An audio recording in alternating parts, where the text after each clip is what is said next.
అక్క చేపల కూర వాసన వస్తుంది, ఏం చేస్తున్నావు? చేపలు వండుతున్నా. ఏం చేపలు? ఇక చూపి చిరకల మెంతులు మంచి వాసన వస్తుంది నాకైతే. చేపల ఫ్రైయా? మరి రోజు ఇట్లా తింటే ఎట్లా నువ్వు? ఏం తింటున్నా? నిన్న చికెన్ మటన్, మళ్ళీ ఈరోజు చేపలు, మొన్నటి చేపలు అంటే ఎట్లా?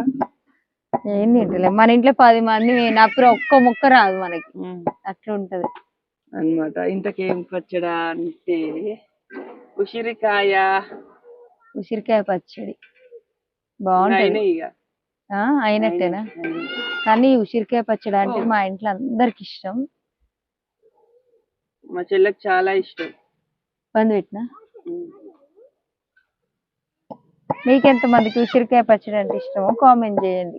ఈ మామిడికాయ పచ్చడి, ఉసిరికాయ పచ్చడి అయితే మా చెల్లె ఉన్నప్పటి నుంచి పెట్టుకోవాలనుకుంటుంది, కానీ దొరకలే ఉసిరికాయలు. దొరకలే. నిన్న దొరికినాయి.